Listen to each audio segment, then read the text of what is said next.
I wrote a chapter in A Church in Crisis, chapter 6, called "Is Anybody Responsible?" And it really turns out there isn't. There's no one responsible. Yeah, it's very amorphous. It's institutional. It's structural. It's whatever. It's not me, you know. And so I tried to take a close look at what the Catechism of the Catholic Church really talks about culpability, because in one of my summer classes with priests,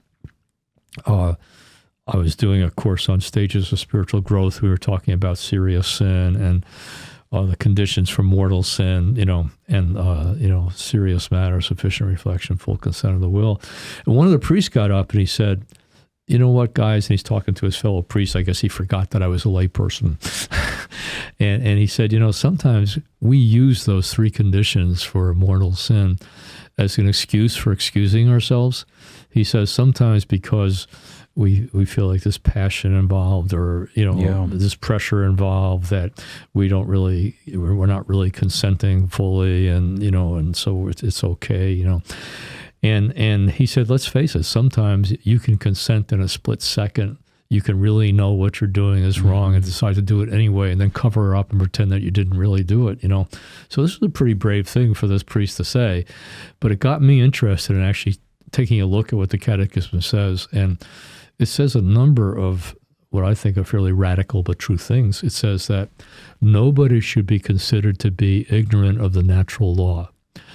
Everybody should know that to kill somebody is bad, to steal something is bad, to tell a lie is bad. Like there's something that deep within us that the Lord has put in us that we can't deny is there.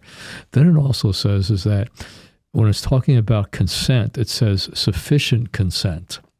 Sufficient consent can happen in a split second, because you can really know what you're doing and do it. And then it also says that people who claim to be ignorant about the morality or immorality of something actually have a responsibility to seek to know what the truth is. And if they're not trying to find out what the moral truth is about something in particular, they're culpable. So not to be actively seeking to know what the truth is and to form your conscience according to is culpability. So there's a lot of stuff in Scripture too, but I'd say the overwhelming approach of Scripture is not trying to determine culpability, but to say, stop doing these objectively wrong things, because you may be not very culpable, you may be limitedly culpable, you may be fully culpable, but we don't know. Only God can judge culpability.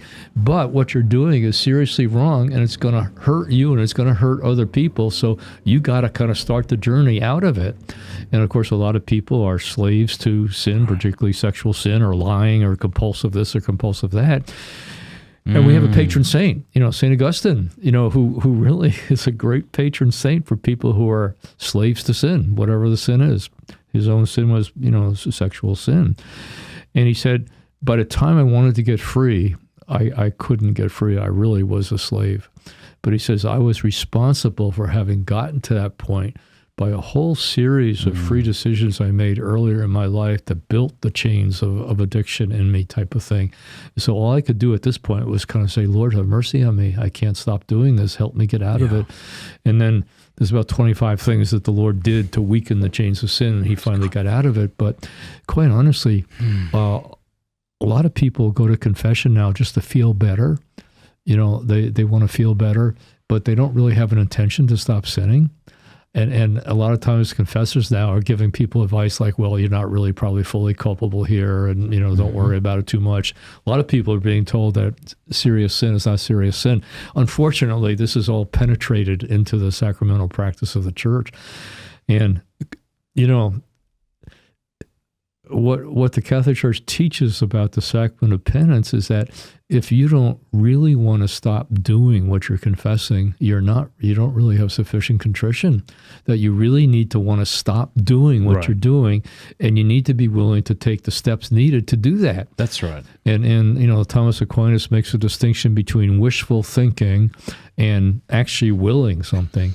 And he says, if you just say, I wish I could stop doing this, but don't have actually practical steps that you're willing to take to actually stop doing it, you're not serious. Hey, thanks for watching that clip. Would you like this beautiful, very high quality, definitely not made in China, not that there's anything wrong with that, Pints with Aquinas beer stein for free? sent to your door? Would you also like a copy of The Jill sent to your door 4 times a year? This is the Pints with Aquinas newspaper, by the way. If you do, go to mattfradd.locals.com and become an annual supporter for any amount. We'll send you that stuff for free, and you get a bunch of other free things in return. You'll get more information by going over to mattfradd.locals.com. Thanks.